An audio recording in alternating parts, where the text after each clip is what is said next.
1930, and of course the period going forward to Reconstruction. And Reconstruction is a little nebulous in terms, it's a little settled in terms of what that actual those years actually are, but most people say it ended in 1877 with the 1876 election of Rutherford Hayes. But we take it forward all the way until the Wilmington coup d'etat / massacre in 1898. So we go all the way forward till 1900. So we cover that span. And actually 1900 starts with the election of Charles Brantley Aycock as governor of the white supremacy campaign in North Carolina and also across the South. So there's some work that's actually being done, and we want to kind of take you on a little journey with that. So the work that's being done is, of course, number one, the collecting and vetting of stories from citizens across North Carolina. We're trying to get 100 stories from all 100 counties. We presently have some stories from all the counties, but it's a tedious, slow process. Certainly some counties have lots more than others.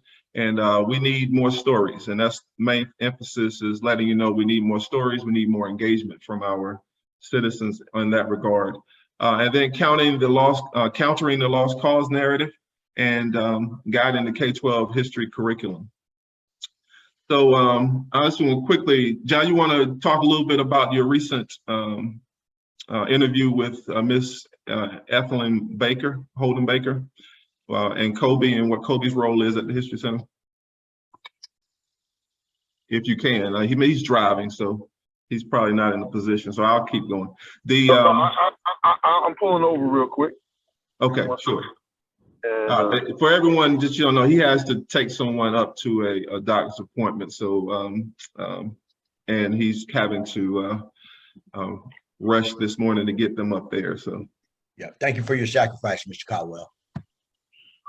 Thank you for the opportunity. Demetrius was saying we've been involved with trying to collect stories and finding ways to get stories. One thing I want to be clear on that when you was introducing us, Mr. Carney, we're on the board of directors, both of us on the board of directors, and we're also on the board of advisors. Been so for quite a few years, and then as Demetrius explained, we're on the board of directors for the Museum of the Cape Fear, which is a different entity. This project was born out of the Museum of the Cape Fear by those same people, because as Demetrius mentioned, the historical significance of that site. And General Sherman coming here to destroy the arsenal as well as the Fayetteville Observer, because they were Confederate assets at that time. The United States Arsenal at Fayetteville was a United States piece of property. It was built for 23 years. It was owned by the United States Army, and then for 4 years it was under the Confederacy. So I just want to mention that. The thing that Demetrius talked about, I had was able to interview one of our walking legends in the community. She's a walking encyclopedia. I'm sure most of y'all here already know her, Miss Ethelyn Holden Baker. She did an interview with her. Her father was born in 1896. Her mother was born in 1900. Demetrius has an image of Kobe Brown, who's one of our staff members. He's from Fayetteville State University. He studied history, and he got a chance to interview her also. We're trying to develop a repository of these stories of local legends. That's what we're doing as an aside for our organization, and trying to make sure we have those and capture those. But at the same time, we recognize the connection that she has to her father, and her father's mother was Margaret Reed. She was born in the early 1870s. That's what Miss Holden estimates, that she was born at that time frame. And she had interactions with her and knew her well enough to talk about her and her life.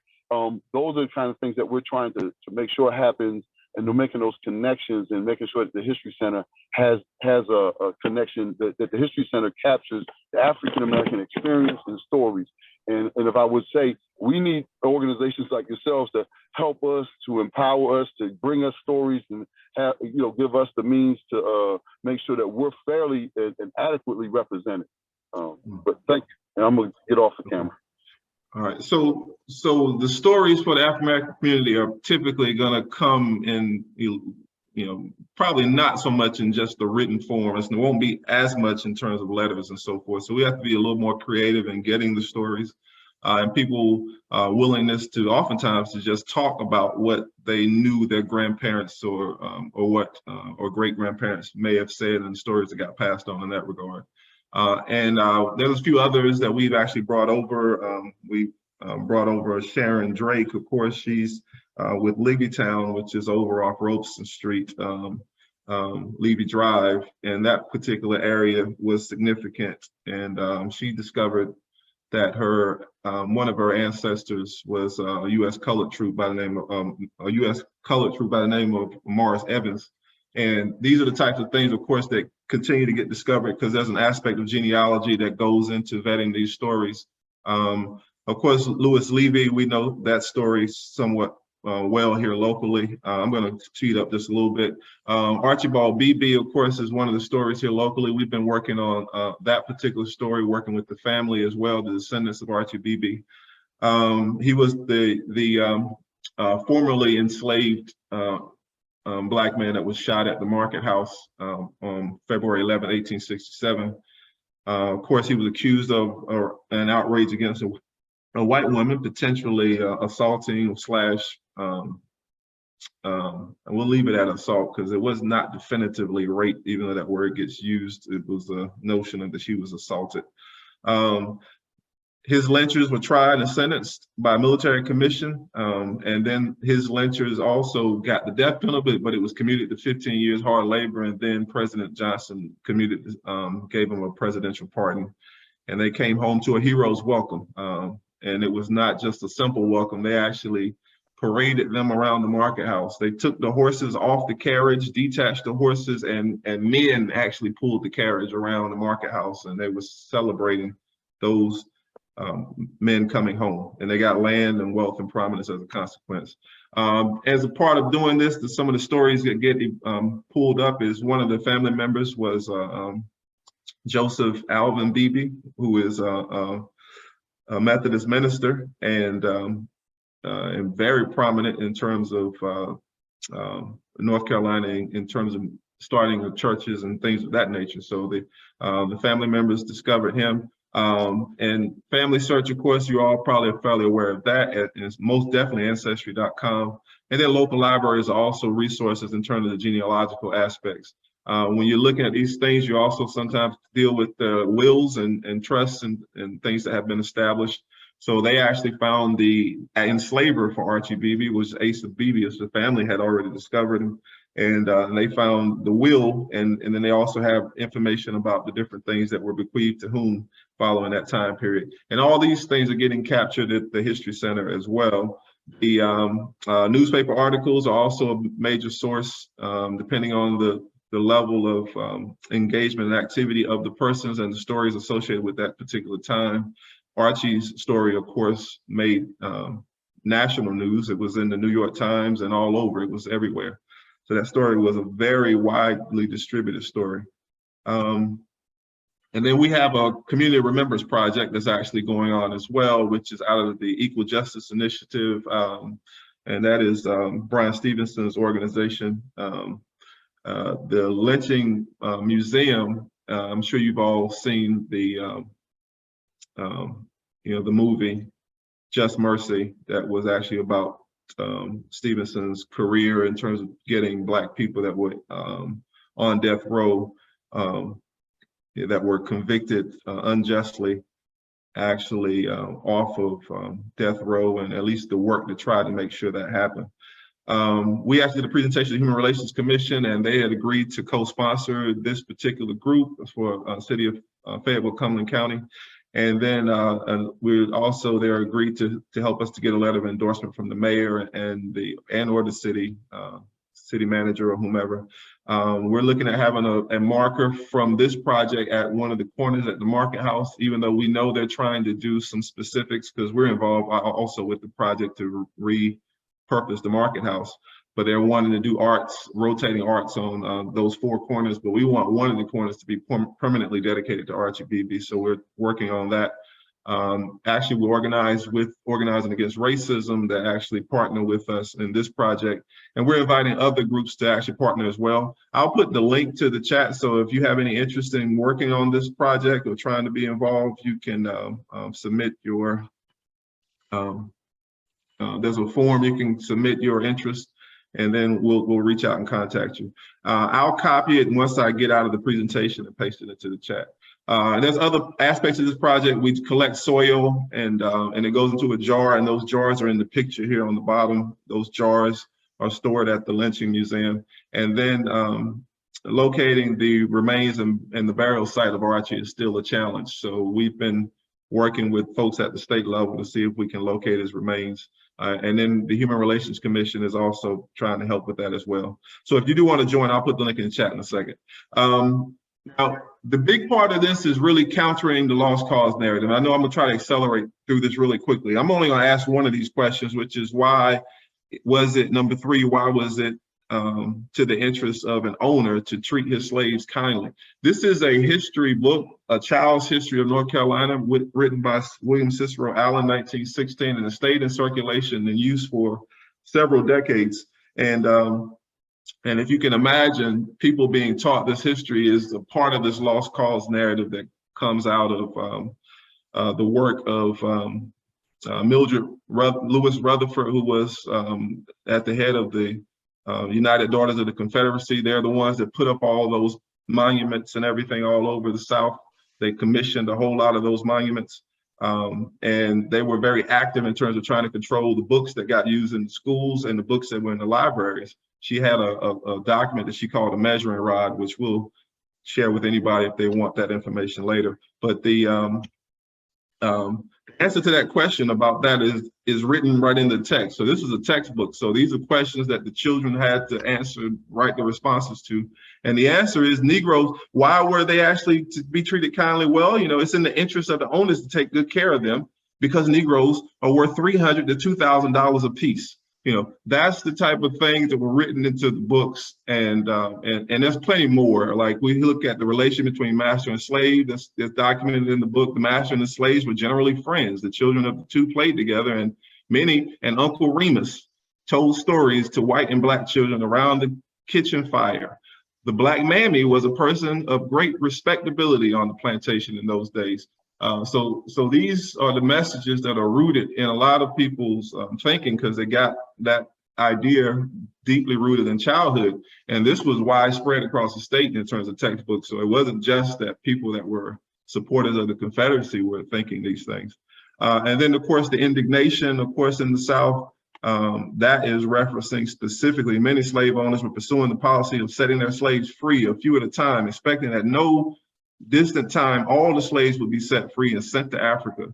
But when the abolitionists began to speak and act so violently, the Southern people became indignant and declared their purpose to defend their rights. Like, you know, so this narrative is always one of, you know, we were kind and innocent and we were trying to do the right thing, and then other people made us act badly. So the lost cause narrative has a lot of that deeply rooted into it. So that needs to be, and that's the purpose of the part of the History Center, is countering that narrative and giving forth, you know, the true history and the accurate history.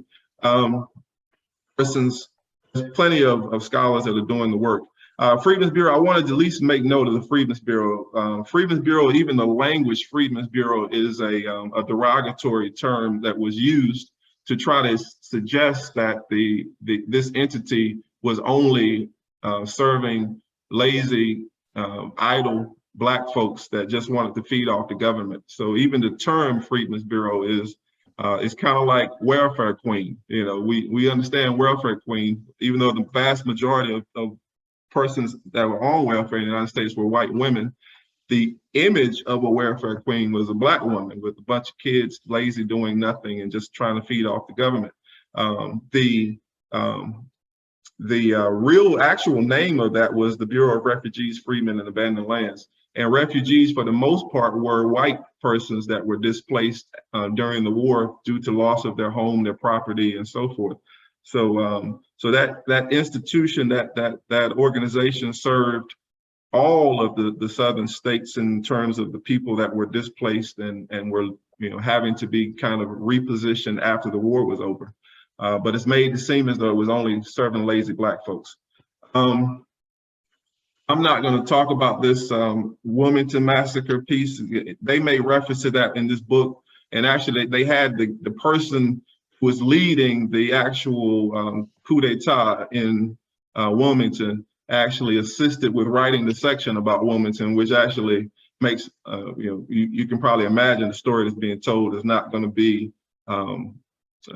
true to the level of violence that may have been perpetrated. He's trying to tell a story once again of having to defend themselves and do those types of things. When they suggest that they forced the mayor to resign, the person, Colonel A.M. Waddell, becomes the mayor. Alfred Moore Waddell becomes the mayor of Wilmington after the coup d'etat. But they had a gun to the head of the mayor at the time to force them to resign, and the other persons as well. So the violence that took place and all the loss of life and death that took place in Wilmington, I don't know if you've all been very involved in learning that story or knowing that story or being exposed to that story, but that story is part of what the History Center will be telling as well. The guiding the K-12 curriculum for that component, we actually have, we're supposed to interface with the 4th, 8th, and 11th grade. And we already have a relationship established with the Department of Public Instruction. So the history that's actually being taught at 4th, 8th, and 11th grade, we're trying to make sure is very, very clear on what this time period was. We had a week-long teacher symposium at UNC Wilmington back in 2018, had 15 elementary, middle, and high school teachers chosen from across the state. Lorraine Umfleet, who wrote a book about the Wilmington coup d'etat, actually did a presentation about that. We had teachers there that had never heard of that. In 2018, they'd never heard of it. It was the first time ever hearing about it, and which speaks volumes, quite frankly. And then Dr. Harry Watson is a UNC professor. He did a presentation on the actual secession in North Carolina. So he covered that time period, and was very clear about, the first time when they were trying to secede, or at least to get a convention in order to have articles of secession. The vast majority of white men in the state, it wasn't overwhelming, it was very close, but they voted not to have the convention, which did not allow for the secession. So they voted against it the first go around. And then in addition to that, we know that was only white men voting. So if it had been women voting, if it had been the vast majority of the population, if blacks were voting, we know the vast majority of the state of North Carolina would be totally against secession, and it never would have happened in that sense. Dr. Spencer Crew was deeply involved. He has a relationship with National Museum of African American History and Culture up in DC. David Blight did a presentation. He has his work. He does like the seminal work on Frederick Douglass, which is fantastic. Livonia Glint from Duke University. I missed her. I was there several days. John was there more. I was having to work and go back and forth during that time period. But John actually took over 1,100 photos over 3 days. So, and right now he can't seem to locate them, but he does have them on a flash drive somewhere. And also in addition to that, he shared that flash drive with several people. So we still have access to it. I would have put a few pictures in to this presentation if he could have located them. So what I did do is actually put over there a list of what was happening each day. So you can kind of see the things that were going on each day.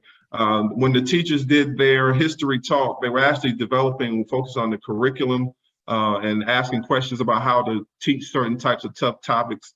And man, there was some interesting conversations. One person suggested that they would, they asked the question, what were the pros and cons of slavery, which kind of sent a little chill up several people's spines. Like, I don't know if we want to talk about the pros of slavery. I get what you might mean in theory, but the way we phrase and frame things is important, and that's probably not the best way to frame it.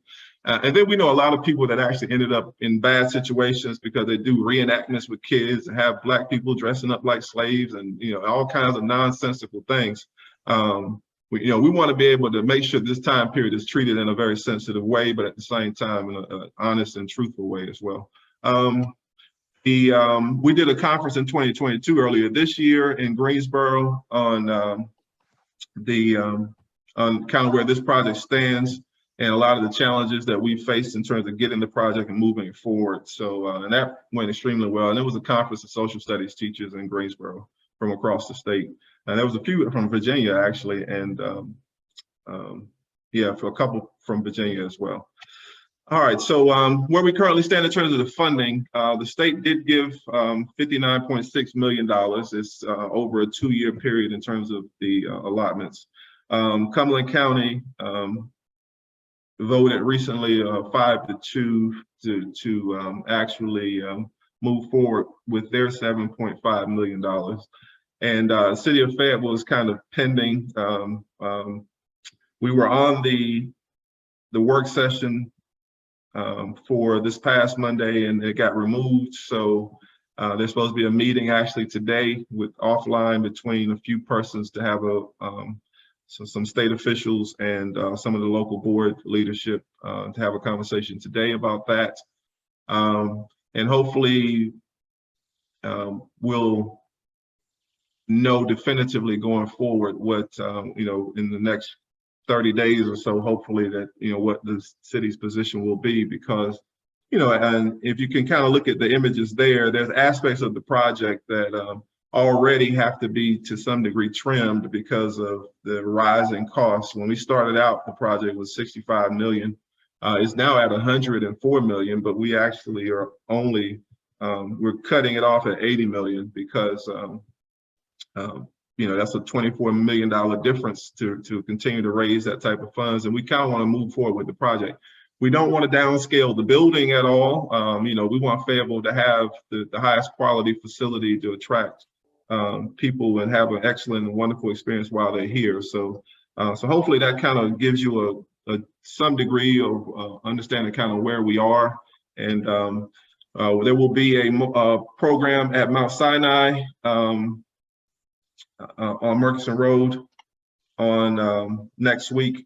On Tuesday, there'll be a kickoff program where we're kind of putting on display the exhibit panels and things of that nature to give you an idea what the content is setting up to be for the History Center. And it's for public comment, so it's for you to actually offer your feedback, and and if you're totally outraged by anything, let that be known. If you're totally in love with ideas, let that be known. It's very important that your opinions and your voices are heard in that regard. And I want to say definitively, the big challenge is to make sure that we are engaged with the project. And, because the African-American community has been, to a degree, of course, it makes sense because the time period isn't one that, we necessarily feel good about. So we're not rushing to be involved. But I think the more we get involved, the more we have the opportunity to shape what the stories are and what the story is going to be in terms of schools. And we've been wanting to make sure that the history is told in an accurate and direct way in how our schools function. So this is a gateway to being able to impact and influence that and what that curriculum looks like. And then actually on Friday, we should have, well, he will certainly be here, which is Dr. Frank Smith. He's coming down to speak also at Mount Sinai at 6 p.m. And he's from Executive Director for the African American Civil War Memorial Museum. He is also the mentor for Harry Jones that was coming down and speaking with us in our community on a number of occasions. So it's great to hear the person that actually mentored Harry. So, and any questions, we'll entertain that, and we'll try to respond as best as we can. And if we don't know something, we'll make sure we seek the information for you. Well, first of all, I'd just like to thank the both of you. And Mr. Caldwell, if you have to drop off, we understand, sir. And again, thank you so very much. My goodness, a wealth of information. I tell you, I have certainly been enlightened just hearing your both of your presentations this morning. I dare say that most of the citizens of our community, when they hear Civil War and Reconstruction, and when they think of this project, the assumption is that it's going to be celebratory of the Confederate Army, and that is, that's the thing. But of course, you have already begun to address a lot of concerns, particularly in the African American community, as it relates to what this project will reflect. And it certainly sounds positive. So at this time, we want to give way. I'm sure there are quite a few questions, but we have about 15 minutes or so that we want to give way to anyone that has a question. I see Mr. Caldwell has his hand up. So if I can, just real quickly, because when Demetrius is talking about the education and he went into the textbooks, And he talked about Mildred Rutherford Lewis. That's the 1890s. We got to go back to the 1860s. Here in North Carolina, I just want to say how rooted this is. The lost cause narrative is rooted in North Carolina. There was a governor, David Swain, who was in office in 1832, and he teamed together with Zebulon Vance, who was the governor of the Confederate States of North Carolina for 2 terms before he ever became a governor of the United States of America in 1877. But in 1866, a guy named Edward Pollard wrote a book, and it was called The Lost Cause Narrative, and he did a subsequent book after that. That storyline is what David Swain and Zebulon Vance addressed to one Cornelia Phillips Spencer.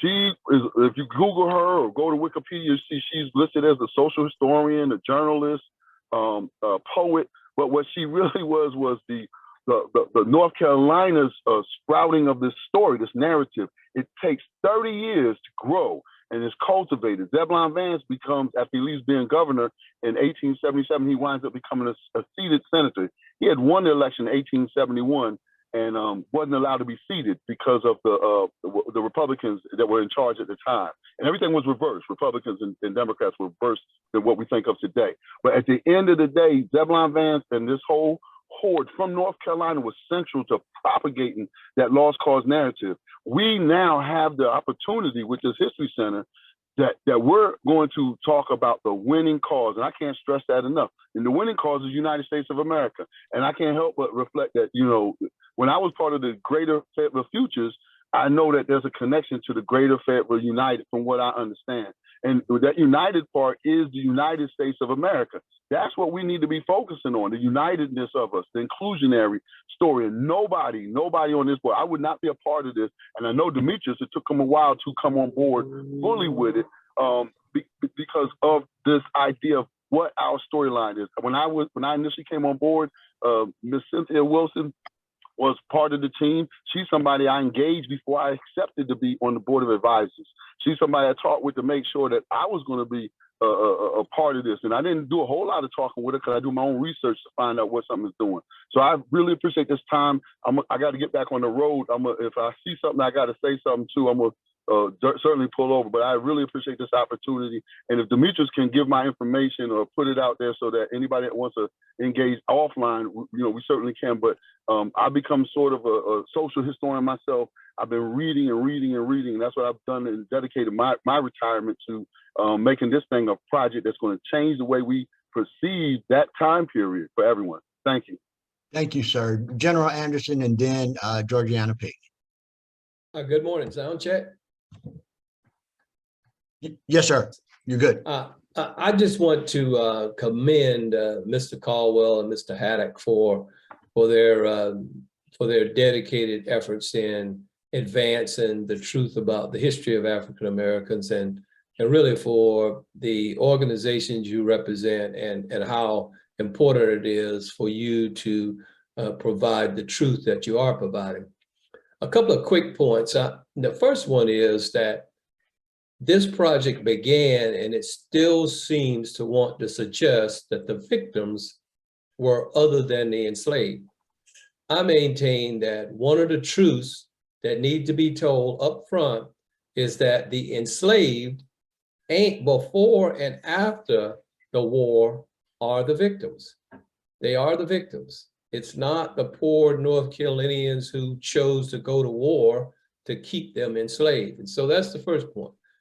The second point is that I get most of my information from the website. And over the last 2 years, the website has improved in its language and how it considers the honor, the memory, the sacrifice, and the freedom. And so I would encourage all of you to go to the website and read what's in the website.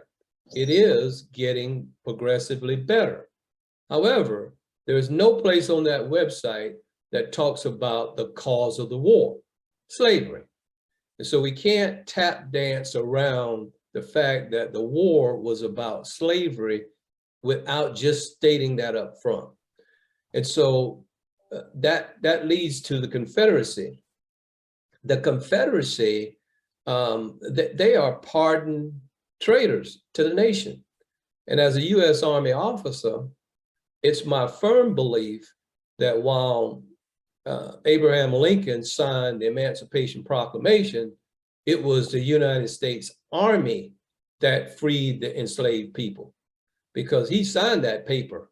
But until the U.S. Army did its thing, no one was free. And so those are the kinds of themes and stories that are true that needs to be told. Now, I don't want to diminish the suffering of the citizens of North Carolina during the war, but that is not the main theme here in my view. And so I commend you for the history and for advancing the truth. I would personally like to see a clear declarative statement on the website about the cause of the war, the results of the war, and all associated with that, because that's how we advance as a society and a civilization. When people are not proud of what they do, they tend to want to lie about it. And so current history is no example. When people are not proud of what they did, they will not be truthful about it. So it's our duty after 165 years to make sure that the truth is told to future generations. They can handle it. And so that's my concern and my statement and my thanks to those of you who are involved in this. Yes, sir. Well, I would like to. Demetrius, if I can, just real quickly, because I want to get back on the road, but General Anderson, thank you so much for what you offered. And just real quickly, the poor, the website, the poor whites, that is, the website and the language, the no talk about the cause of the war, and then the traitors to our nation. All of those things are things that I'm telling you collectively, Demetrius and I and others that are on the board, we are wholeheartedly making sure that gets corrected. The website, just for FYI, we were struggling for money. You know, I know you know because of your relations with some of the folks on the board and different things, that our income, the money that we had to actually do any changes to the website or anything, was really hampered. It started in a certain way. The people that were involved that originally put this thing together set that thing up, and we've been working diligently to get those things corrected. And you've noted that you're seeing some changes. That's because we now have some liquidity and we're able to sit up here and start to make the changes that need to happen. So I can't stress that enough. The other thing is the languaging. That is something we just did a tour back in April, went to all these different museums looking at them. That's the one single major question that I had as far as what current brand new facilities that are being built. We're not a museum, we're going to be a history center, which is different. We have a museum component, but we're doing more than just that, an innovative platform. But we want to know, how do you go about changing language? Historiography is always changing. You know, anything about historiography, it's changing every day. The historians are looking, scholars are looking for new ways to ferret out our storytelling, African-American story, which brings me to the last thing. When you sit up here and you talk about this story, this museum is not, this history center is not just focused on the African Americans, but you can't focus on that time period and not, as to your point, General Anderson, you cannot look at that period of time and not see that the dearth of the story Half Untold. That is a Professor Edward Baptist that did a book. I would recommend it, The Half Untold. If you go and you read that, he explores and shows how half this story, my grandmother used to always say that, and I didn't know where she was getting that phrase from, but half been told, right? She would say that, right? Half out the story, the American story hasn't been told. And that part of the story is the African-American story. So it's going to seem like to the people on the far right, it's going to seem like, what is going on? But we can't push that hard and not still get the funding from the state, because they try to bash it. So the people, before I even started, we're trying to thread this needle. We are based on scholarship. The state is taking this thing over. This is my last thing.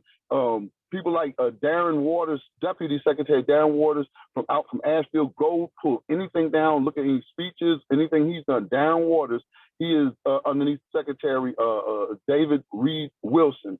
And he's the head lead historian, African American. Again, from go read his dissertation. I'm sorry. Those are things that you want to look at to see who's going to be operating and controlling this. It'll be Ken Howard and his people that have been running museums across North Carolina.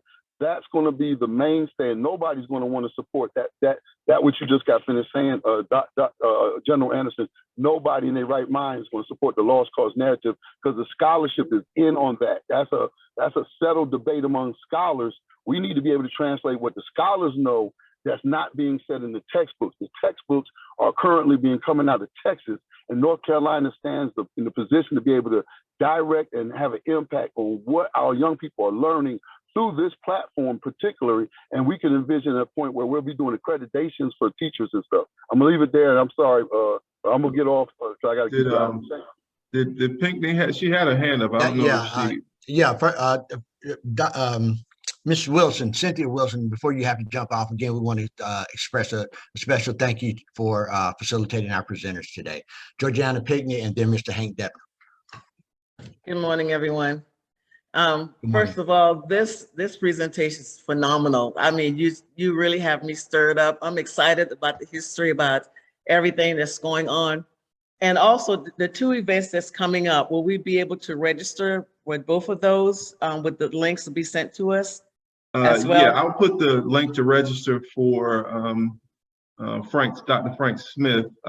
There is no registration for the one on the 11th? On the 11th, right. So okay. That's just open to the public and anyone can attend. And the one on the Friday, the 14th with Frank Smith, that one's going to be blended. It's hybrid. It'll be Zoom and face-to-face. So. Okay.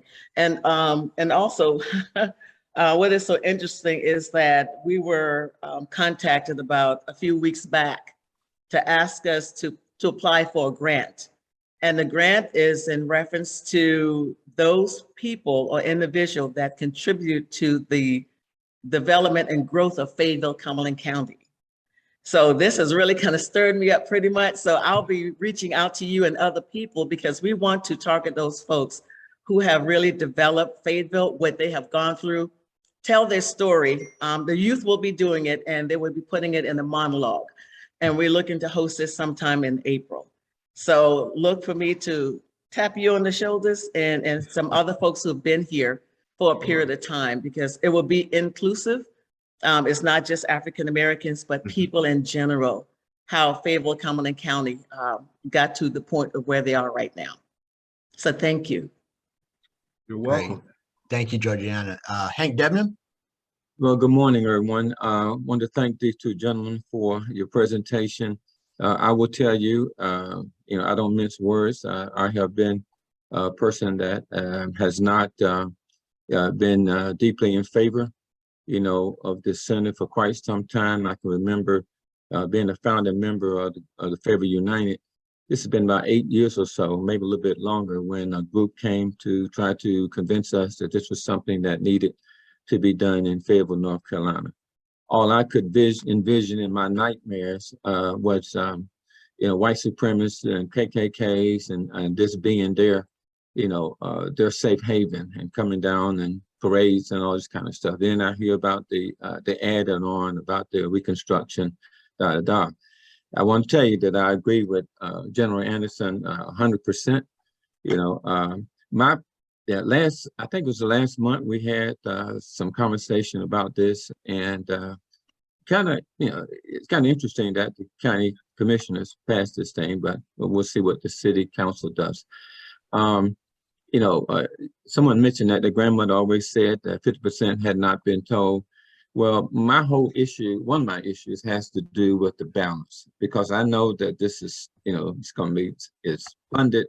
Most of the money is coming from the state. It's going to be operated by the state.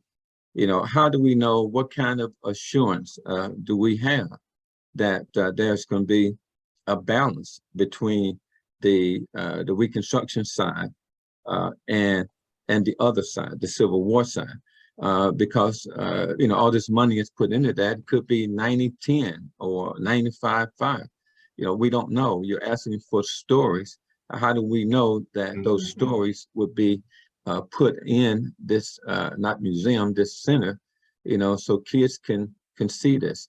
I mean, once things are passed, once things are developed, once things are built, once everything has been signed off, what kind of assurance? I know you guys are on the board, but what kind of assurance can you give, Black people in the community that there's going to be equal balance, with this center. Okay, thank you very much for your service to the community. You say you've been involved with GFU for a number of years, and I'm sure you've done quite a bit over your years for the community. You're probably one of the voices that we want to try to capture to actually hear your story and to hear what your journey has been. And then also, I'm sure you have some recollection of your grandparents and so forth, and that's going to put us back into a time period where this history center most likely is going to be at the very least touching that time period. So I do want to quickly say, in terms of assurances, that's going to always be a challenge with any endeavor, is to what will that thing be in the future. Fayetteville State University, what it is today versus what it was 50 years ago or 100 years ago. The course that it's on, the course that it takes, that's going to be determined at any given time by the influences that are being made. And it's also by the level of engagement that the people have to make sure they steer and protect the direction of those institutions and so forth. When we elect people into office, that's predicated on the quality of the leadership you get is predicated on the people that that are invested and engaged in the process. The people that are not invested and engaged in the process, you can always find things that aren't the way that you want them to be. And that's just a reality. So I think it's going to be important. And that's why we're deeply involved and deeply engaged. So if there's things that you want to see, then you have to have a team of people that are on the board, serving that role, protecting the direction and helping to shape what it does and how and where it goes. There's a quote at the National Archives that says that the price of liberty is eternal vigilance. You can't go to sleep, because evil never sleeps. And the people that have that mindset to do the nefarious things are always plotting and planning. So we have to be about that business as well, to make sure that we're in the details just like the devil, because the devil's always in those details. So that's why we're deeply involved. And I'm hoping that people that hear what we're offering and hear what we're trying to make sure that the center is doing. And we're not only interested in the African-American voice. We just know that if we don't focus on the African-American voice, it can easily get tossed aside or be an afterthought. So we're making sure it's front and center in all the conversations.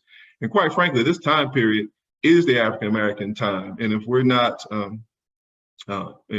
adamantly at the table and voicing and making sure that the prevailing thoughts and the prevailing mindset of people that were kind of drenched in, because the whole of us have been drenched in that lost cause narrative. So whether we know it or not, oftentimes we're espousing things that are directly associated with that lost cause narrative. So we want to make sure that we are shaping our future in such a way that it's going to be the type of thing that you all are promoting with the Greater Fayetteville United, which is a healthier community, a more wholesome community that actually can communicate and dialogue with each other and can face some of the tough issues together.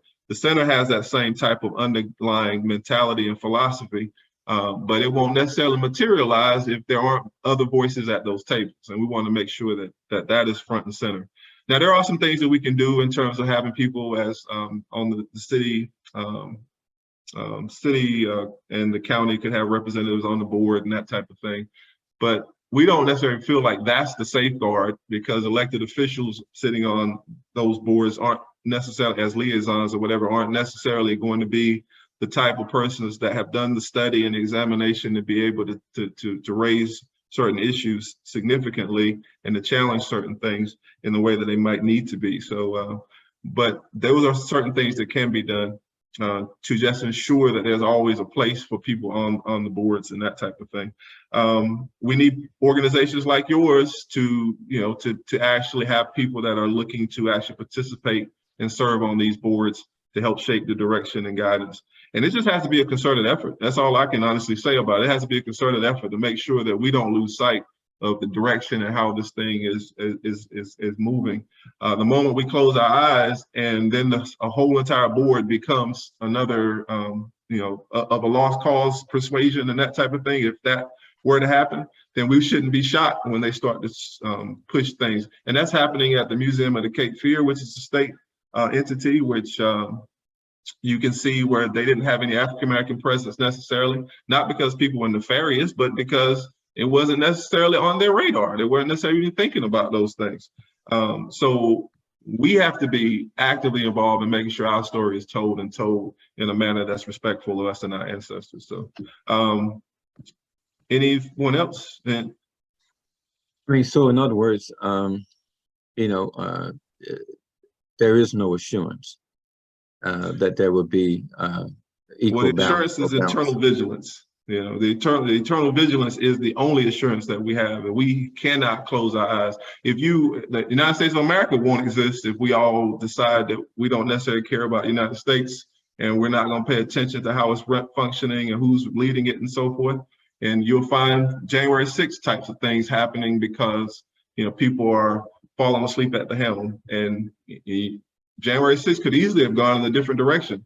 And nobody would argue that we shouldn't have the United States on the basis of it could go in a bad direction. I hope we recognize that we play a role in the direction that it takes. Well, I'm assuming that there's going to be a curator or director for this center, and there's going to be some planning and some programming before the first piece of anything is put inside this center. And I mean, that's where the action is. It's what are the first pieces that are going to be put in here, and what do those pieces represent? And will there be some balance in that representation? Will you be there on Tuesday? Are you going to come out to see the panels and such to see? Because we need your voice. I mean, because you sound like you have a good eye and you don't mind saying what needs to be said. So we need your voice. If I could, Dr. Denab, if I could just real quick, like Demetrius said at the Mount Sinai, as well as I think it's a Highland Presbyterian Church, there's going to be sessions where you can see what our designers are actually working on.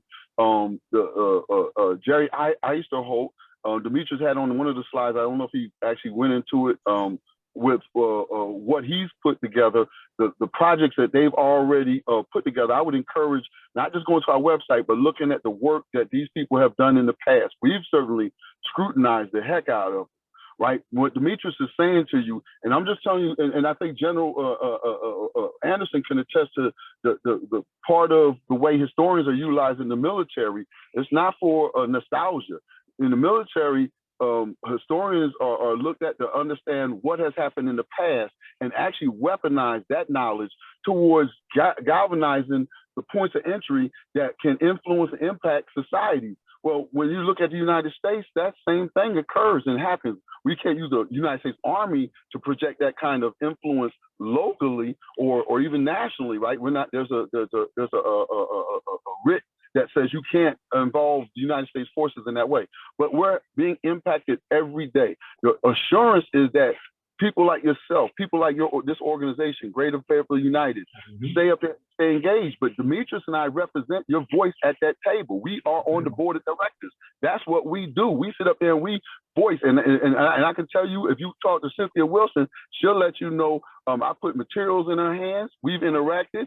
I don't bite my tongue. General Rodney Anderson knows I don't bite my tongue. When we were at an engagement way back in 2017 or 2018, and they asked Cynthia Wilson and myself and I think it was Professor Anderson, Charles Anderson, presented at E.E. Smith, and I was talking about we might lose a project, and General Anderson said, let's lose it, and then I went to talk with him with respect, right? But the respect that I had was talking with him to say to him, as a general, we have to be the spearhead. We have to be that cutting edge force to make sure this thing does what they said it was going to do. And the last thing I'm going to say to you, when I talk to people like Mary Lynn Bryan, and also with people like even Matt Healy, who's the president and the vice president of our board, they only get one vote like the rest of us, as any board does.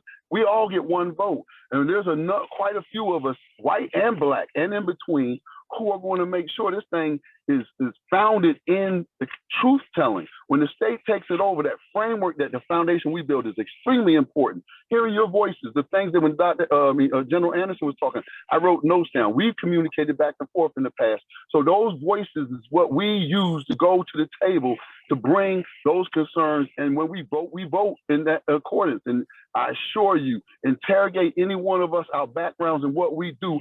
We have what they call, the young people like to say, receipts.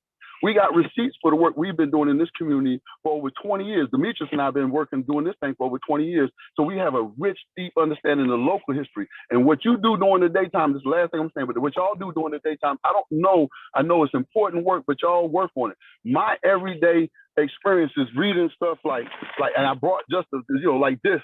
This is to Rodney Anderson, right? White trash. Go look this story up.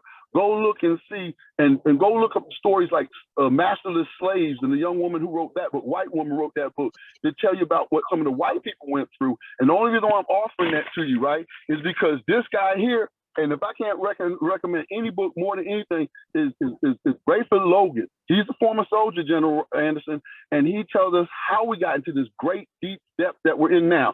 What we stand to do right now is have an impact on saving our democracy, Dr. Denab, and we have to, we can't sit up here and cower in the corner, and that's not what I'm suggesting you're saying, but some people, not only white people have been affected with the lost cause narrative, I find, because I grew up in New Jersey, people in the South, African Americans and through, have been affected. All of us have been affected with the lost cause narrative, and we got to rid ourselves of it. We got to use our energies to fight this thing. I'm not going to be able to do what you do, and you're not going to be able to do what I do. Right? I can't do what General Anderson brings, a whole nother flavor to this, because he has the status of being a general. But I have the status of being an enlisted, senior non-commissioned officer, and I know what it is to battle and to fight. And I want to be your representative at the board to fight for you.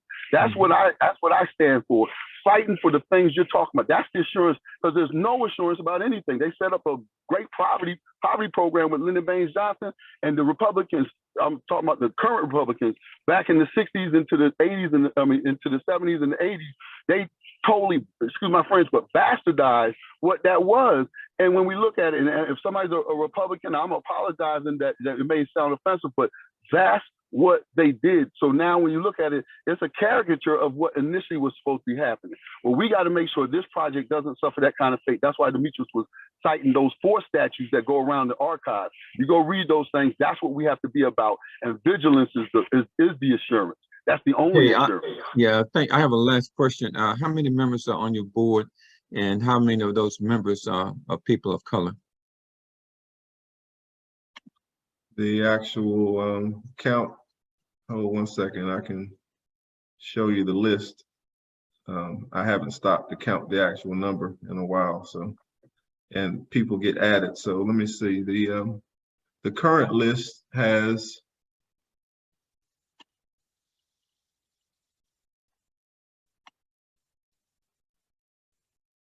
26, let me see, hold on. And in terms of the Black persons listed on the board, or persons of color, 7 of them I know right offhand, but I'll have to do a count, a more accurate count, to let you know. And I want to be clear, you know, there's we have Hispanic, we have several Black males. There was a Black female, two Black females, but both of them have come off the board of directors.